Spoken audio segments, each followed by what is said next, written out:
Extiendan su mano y oren por mí. Padre, en el nombre de Jesús de Nazaret, estoy ante tu presencia, Señor. Este es tu pueblo, son tus hijos, te aman, te han alabado, te han cantado, pero ahora necesitan oír la palabra de Dios. La fe viene por la palabra de Dios. Envió su palabra y los sanó y los libró de su ruina. Queremos oír la palabra de vida, la palabra de poder, la palabra de fe, la palabra que nos revela el cielo y nos revela las cosas escondidas de los ojos de los seres humanos. En el nombre del Señor. Amén.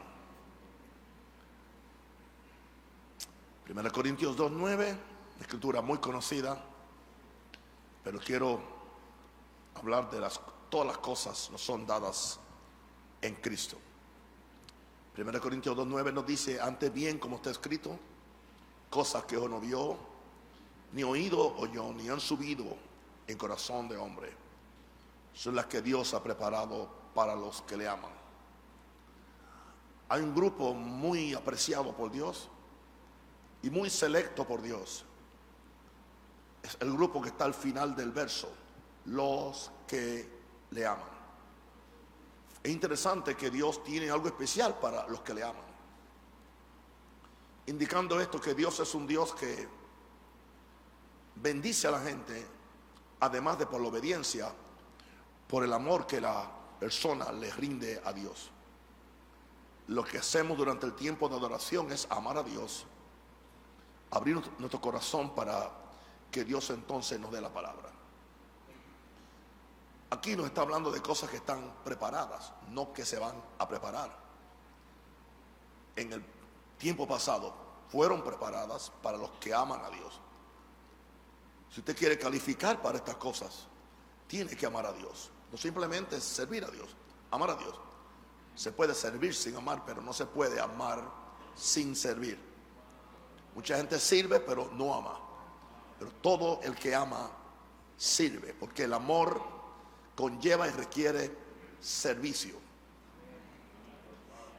Y fíjense que nos habla aquí de tres cosas que no se ven, indicando que son invisibles, están en el mundo espiritual.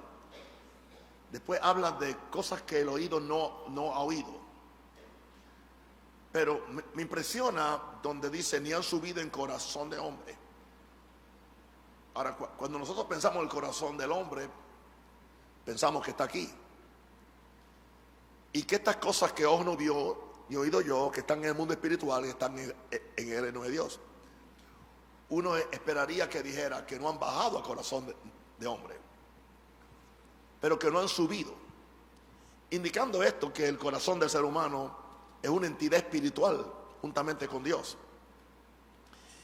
Y estas cosas, para que uno las pueda recibir, tiene que verlas por medio de la revelación, tiene que oírlas cuando uno oye la palabra de Dios, y tienen que subir al corazón del hombre, porque la fe surge del corazón. Lo primero que le quiero decir acerca de estas cosas que nos son dadas por Cristo es que el mundo espiritual está preñado de cosas que son nuestras. Tenemos títulos de propiedad porque somos herederos de Dios por medio de Jesucristo. Pero entonces esas cosas son tuyas. Pero la dificultad es que están fuera de nuestro mundo conocido. La mayor parte de los seres humanos, aún los llamados cristianos, como somos nosotros,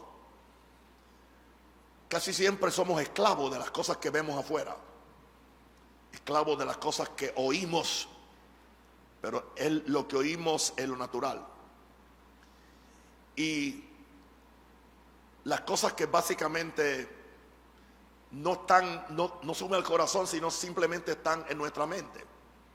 Pero aquí habla de un mundo espiritual que es más real que el mundo natural. Ese mundo espiritual estuvo antes del mundo natural. Ese es el mundo espiritual que encontramos en Hebreos capítulo 11, verso 2, por la fe entendemos haber sido constituido el universo por la palabra de Dios, de modo que lo que no se ve, o sea, de modo que lo que se ve fue hecho de lo que no se ve. Y ahora, ¿cómo usted puede entender que lo que se ve, que es lo que usted cree que es eterno, que es lo que hay gente que pierden todo por lo que se ve, por lo que se toca, por lo material, porque son materialistas? Se supone que uno de los cambios que deba sufrir el creyente es dejar de ser natural y ser espiritual, y dejar de ser materialista y ser espiritualista. No dije espiritista, porque somos un espíritu. Nuestra naturaleza es espiritual, somos un espíritu. Gloria a Dios. Unido a Cristo. Y es ahí donde están las bendiciones que Dios tiene para nosotros. Pero esas cosas solamente las podemos recibir, como diría el verso 10 de 1 Corintios 2. Pero estas cosas que ojo no vio, ni oído yo, ni ha subido el corazón de hombre, las cuales están preparadas, dice el verso 10, pero Dios nos las reveló a nosotros por medio del Espíritu Santo. Entonces, ¿ve? Ahí está. Pero Dios nos la reveló por el Espíritu Santo, porque el Espíritu todo lo escudriña lo profundo de Dios. ¿Qué indica esto? Que además de que adoremos al Padre y conozcamos al Padre, y que hayamos recibido a Jesús como Señor y Salvador, hay una tercera entidad o persona que se llama el Espíritu Santo, con el cual tenemos que tener comunión, porque Él es quien en la tierra nos revela las cosas que el ojo nunca ha visto, las cosas que oído no ha oído, y las cosas que no han subido al corazón del hombre. Y eso va a demandar que nosotros dejemos de pensar en el Espíritu Santo simplemente como una fuerza o como un poder, y empecemos a verlo como una persona. Porque entonces Él nos revela por medio del Espíritu Santo. Tus ojos serán abiertos, tu oído será abierto y tu corazón será abierto para recibir las cosas que Dios ha preparado para los que le aman. Pero lo que quiero enfatizar propiamente en este primer punto es: el mundo espiritual está preñado de tu salud, de tu gozo, de tu alegría. Todas las virtudes espirituales están en el mundo espiritual. No están en el mundo mental, no están en el mundo físico. Pero tenemos una iglesia que es intelectual o que es emocional, pero no es espiritual. Son los dos extremos. Los evangélicos son intelectuales, los pentecostales son emocionales. Y el énfasis paulino no es ser ni emocional ni ser intelectual, es ser espiritual. ¿Indica eso que no tengo intelecto? Voy a usar mi intelecto. ¿Indica eso que no tendré emociones? Tengo emociones. Pero tanto mi intelecto como mis emociones están sometidas, subyugadas al Espíritu Santo. Y por cierto, subyugadas a mí. Pero qué difícil se le hace a la gente entender eso. Porque estamos acostumbrados a la conmoción, a la intelectualidad, al análisis. Y estas cosas no se pueden analizar y no dependen de tus emociones. Si yo fuera a depender de mis emociones, yo nunca haría nada para Dios. Ahora, todas las cosas nos son dadas en Cristo. Vamos al segundo punto. Y vamos conmigo a 2 Pedro capítulo 1, verso 1 al 3. Vamos a leer, espero que lo pongan en la pantalla. Saludo a mis amigos y hermanos conectados en Facebook y después en YouTube. Los bendigo. 2 Pedro 1, 1 al 3 dice: Simón Pedro, siervo y apóstol de Jesucristo, a los que habéis alcanzado por la justicia de Dios y Salvador Jesucristo, una fe igualmente preciosa que la nuestra. Wow. Indicando que nosotros podemos tener la fe de los apóstoles. Una fe igualmente preciosa, igualmente que la nuestra, porque es la fe de Dios, no es la fe de Pablo ni la fe de Pedro. Gracia y paz son multiplicadas. ¿Saben cómo son multiplicadas? Cuando conocemos a Dios y conocemos a Jesús.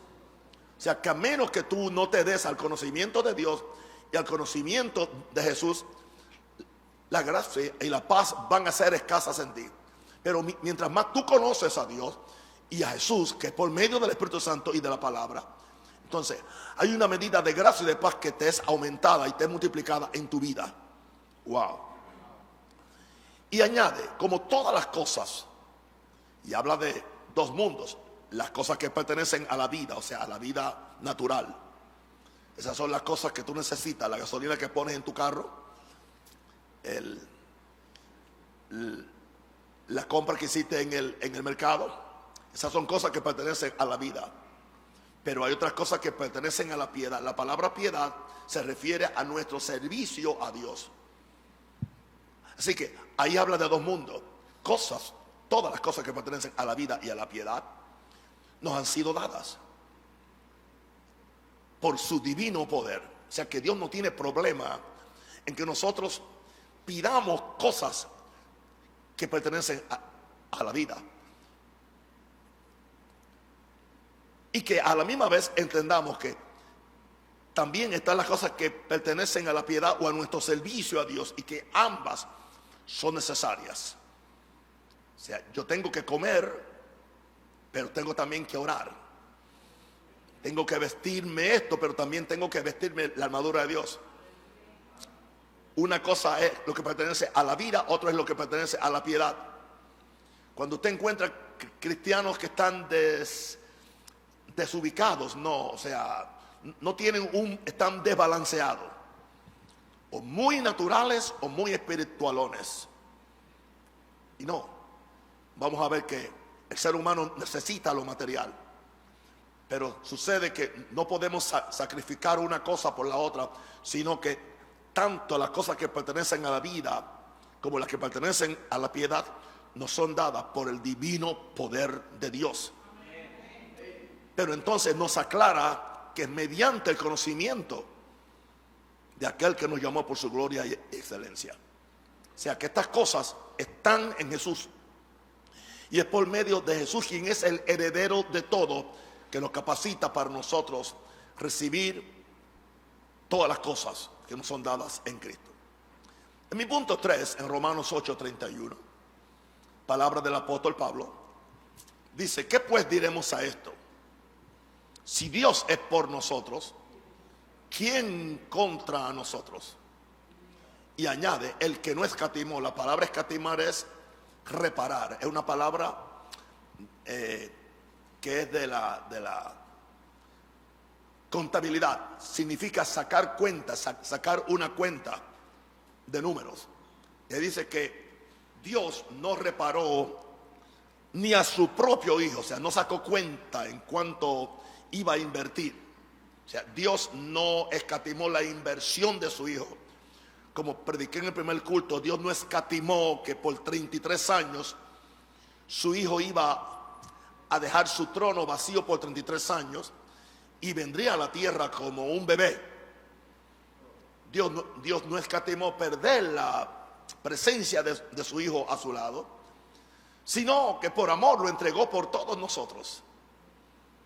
Nos dio lo mejor, nos dio lo mayor. Entonces lo que Pablo nos quiere comunicar es que por qué se nos hace tan difícil pedir o creer por cosas inferiores cuando Dios nos dio lo mayor y lo mejor. Eso es lo que Él nos quiere comunicar. Si Dios es por nosotros, es porque Dios está a favor nuestro. Eso indica, si Dios está a favor de nosotros, ¿quién contra nosotros? ¿Quién puede contra nosotros? ¿Por qué nos vamos a dejar intimidar o amedrentar por alguien o por algo, por las situaciones? Tenemos a Dios que no escatimó en darnos a su hijo, sino que lo entregó por gracia por todos nosotros. Y ahora hace una pregunta: ¿cómo no nos dará con él todas las cosas? ¿Qué nos quiere decir el apóstol Pablo? Que Jesús es la garantía que Dios nos dará todas las cosas. Por eso Jesús fue muy específico diciendo: todo lo que pidieres al Padre en mi nombre, Él os lo dará. No es en tu nombre, no es ni aún en tu espiritualidad o en tu piedad, Y hay que ser espiritual y hay que ser piadoso. Pero lo que te abre a ti la puerta del cielo es Jesús.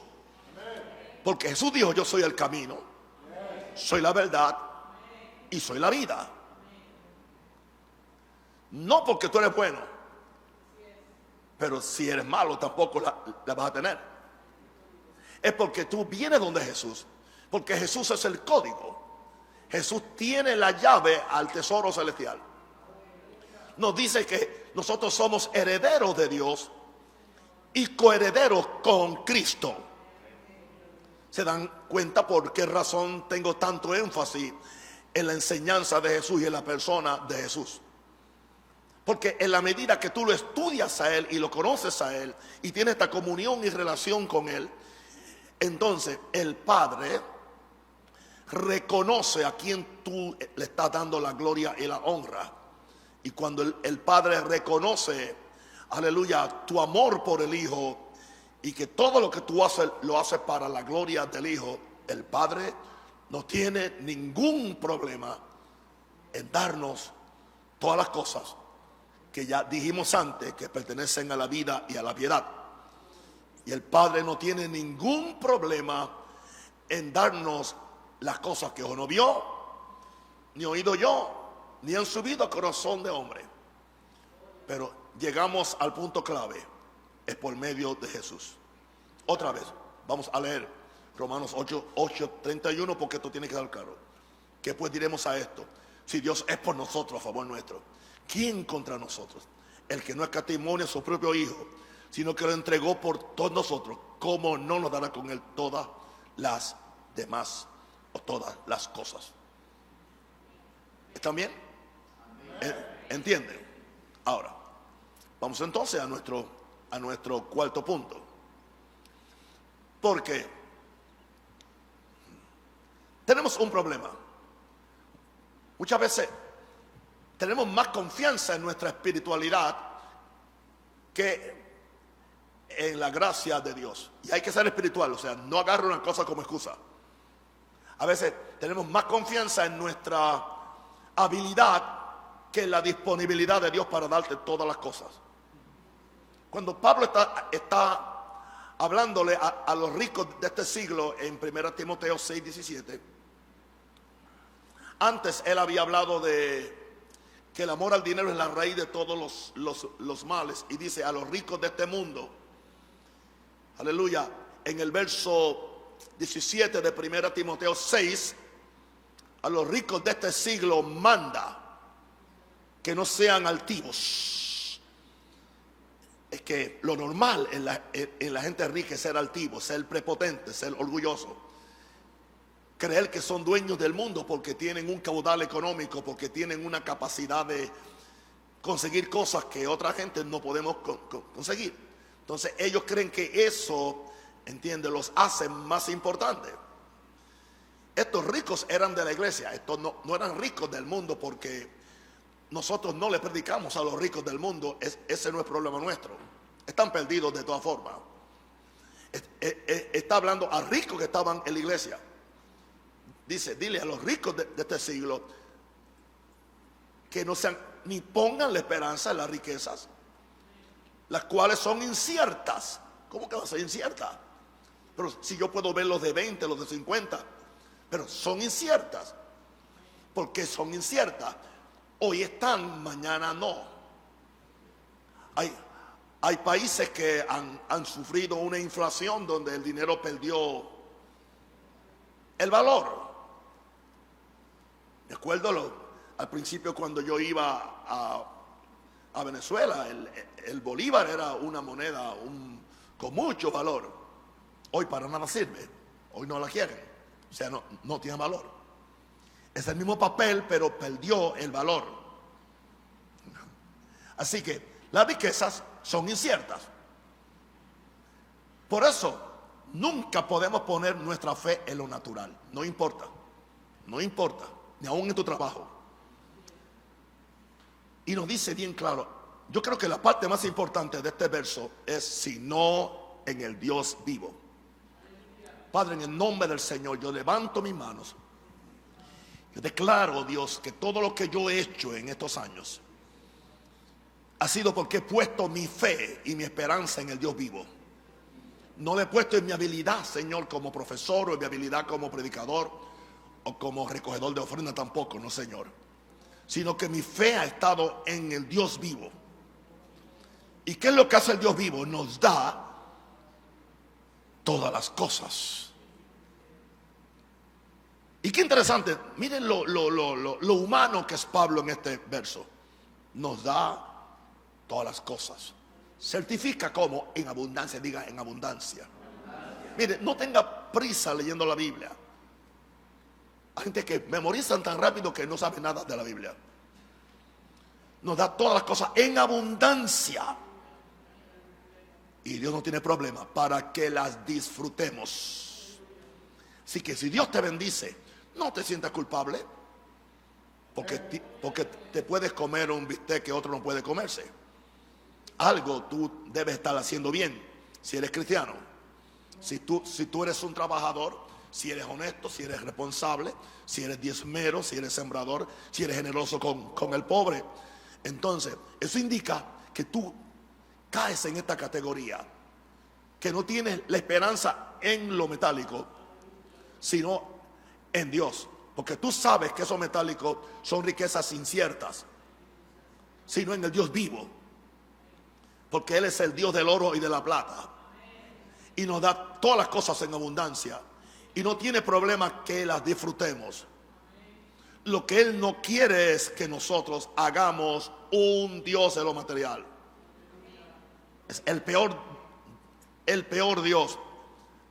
Es un gran problema. El dinero, yo siempre he dicho, y ustedes lo saben ya, me están oyendo por 8 años muchos de ustedes, es un terrible amo, cruel amo, pero es un excelente siervo.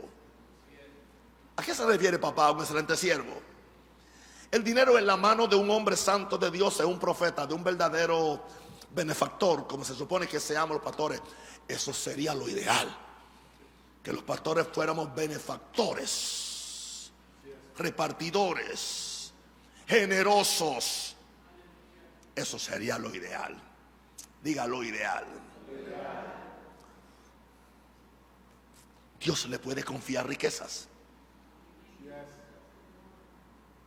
Y Dios le puede confiar que disfrute en abundancia lo que Dios le concede.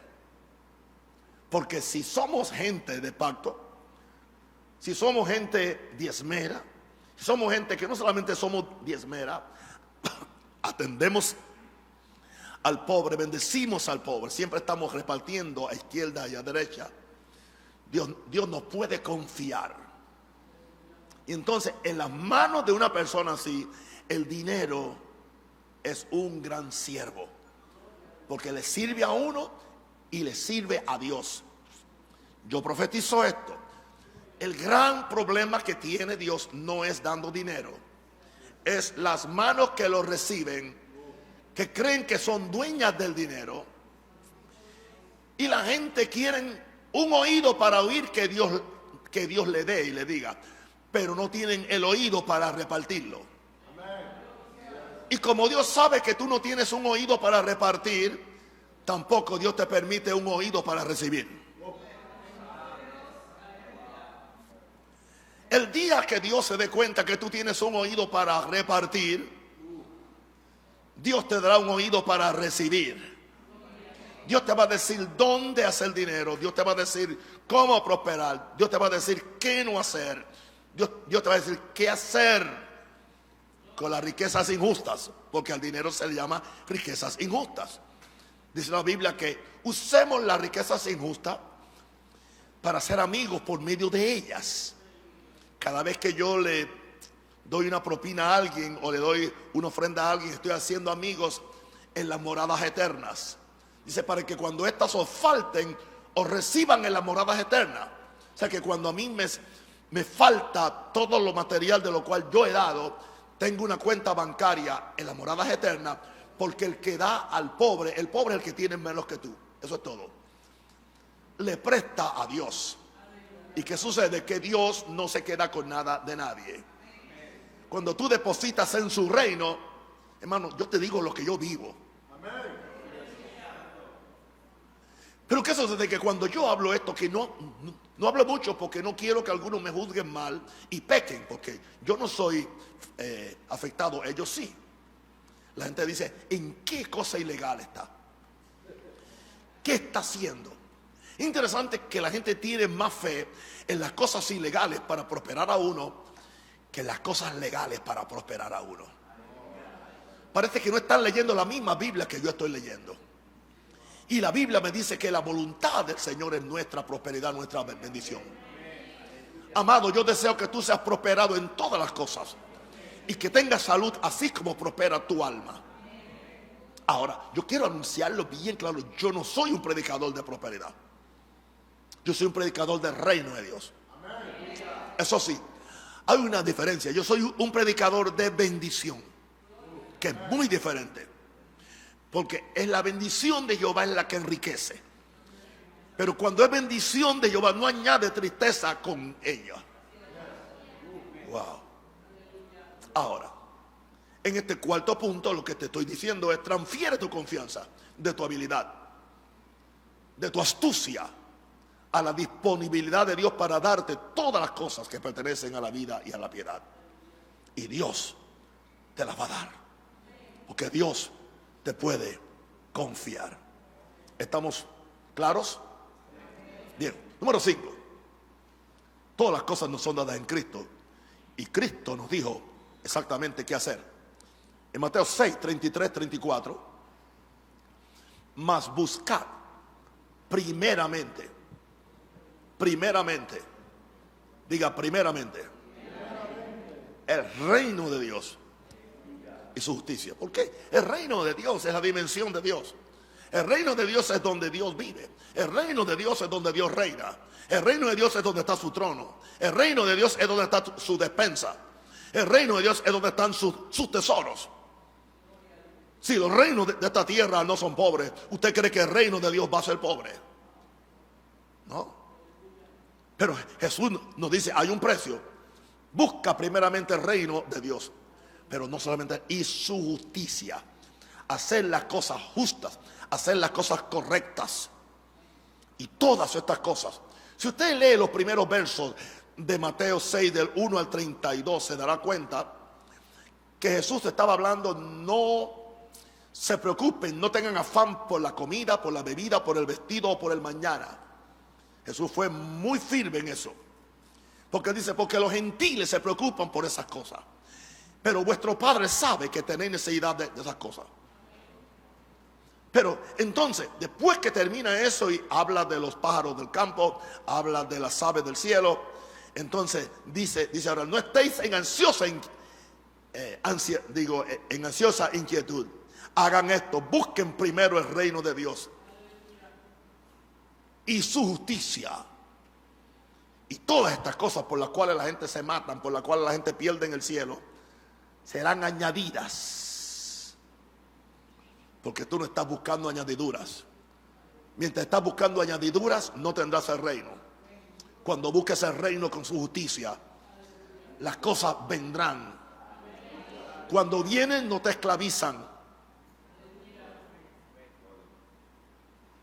Este reloj no es mío. Yo soy supervisor de él hasta que Dios me diga que se lo dé a alguien. Así es. No alguien que me diga, oh, pastor, yo creo que Dios me quiere dar a mí ese reloj. Tú eres un charlatán. Tú tienes que arrepentirte, porque eso no es. Eso es manipulación. ¿Cuánto me he quitado? Así, ya. ¿Por qué? Porque las cosas no son mías. Yo soy simplemente alguien que guarda las cosas, alguien que protege, alguien que distribuye. Yo soy un centro de distribución de Dios.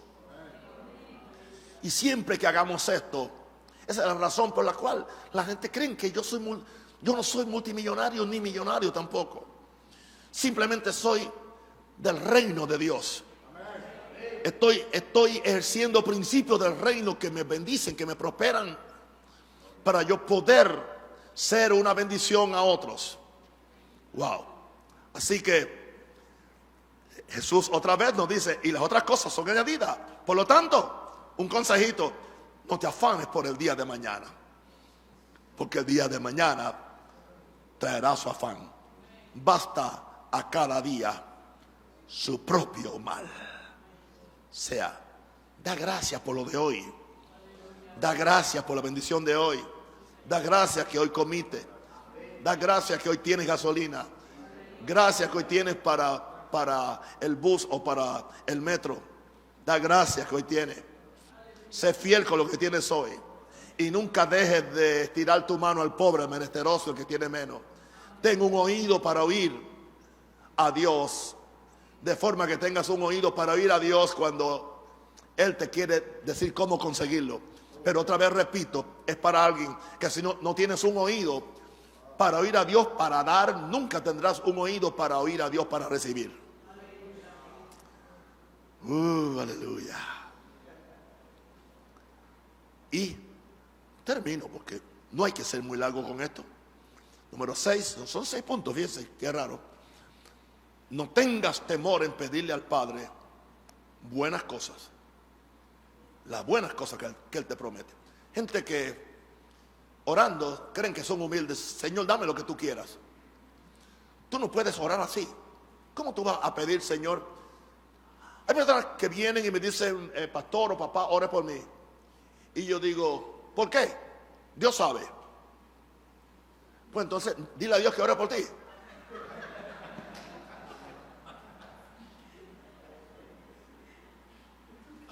Muy espiritualones. No es que yo no quiero decirle, pues yo no voy a orar porque, ¿cómo yo puedo orar? La Biblia dice, si 2 de vosotros se pusieren de acuerdo acerca de cualquier cosa, pero hay que saber cuál es la cosa, que pidieren, les será hecho por mi Padre que está en los cielos. Eso indica que lo que me está pidiendo es posible que no sea la voluntad de Dios, que sea un antojo, que sea algo ilegal o inmoral. Yo no voy a orar contigo, lo siento mucho. Y muchos se han ido y no me han dicho, y yo tampoco oré por ellos.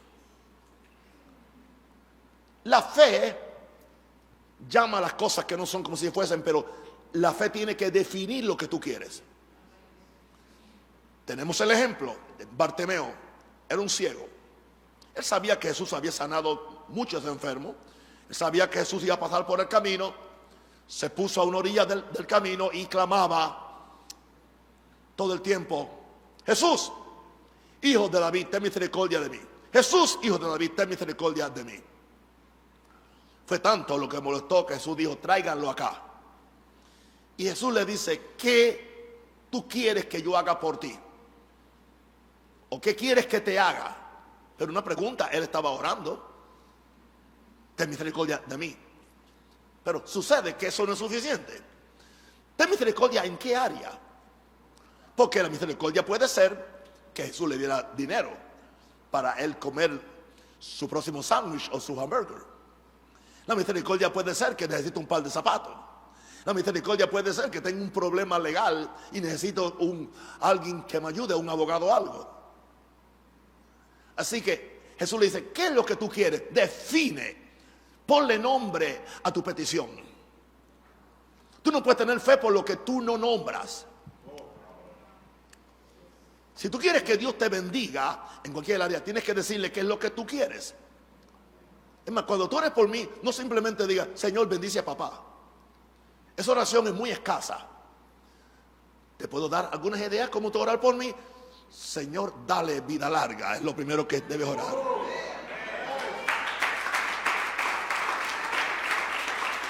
Ok, ¿quieres otra forma? Señor, presérvalo de los enemigos que le quieren hacer daño. ¿Quieren otra forma? Señor, manténlo fuerte y vigoroso para que pueda seguir predicando este evangelio. Sí, porque decir, Señor, bendícelo, pero bendícelo ¿cómo? Eso no es ninguna petición, porque no tiene nombre. ¿Se dan cuenta por qué hay tanta falta de la oración? Porque hay gente que no reciben, porque no están orando, porque fe es la sustancia de las cosas que se esperan. Pero tú tienes que saber cuál es la cosa. ¿Cómo tú vas a esperar lo que tú no sabes lo que es? Fe es la sustancia de las cosas que se esperan. Ponle nombre. Yo estoy esperando una cosa bien grande, se llama Ciudad Maranata. bien grande. Y yo sé exactamente todo lo que va a haber en esa ciudad. Y tiene nombre.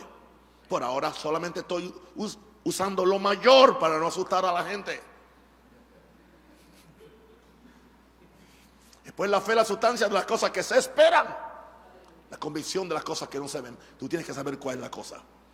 Cuando Jesús le pregunta, ¿qué tú quieres que haga por ti? Que reciba la vista. Y entonces Jesús le dice, vete y conforme a tu fe te será hecho. Dios le llama a tú ponerle nombre a tu oración fe. O sea que si no hay nombre, no hay fe. Porque fe es la sustancia de cosas que se esperan. Y tienen un nombre. Las cosas, todas las cosas en español y en inglés y en chino tienen un nombre. Y tú tienes que usar el nombre. ¿Ok? Cuando tú llamas las cosas que no son como si fuesen, aún tú estás llamando las cosas. Que yo diga aquí que venga un hombre, vendrían todos los que creen que son hombres. Pero si yo llamo a Gustavo, sale alguien ahí granduchón que quiere cantar de todas formas.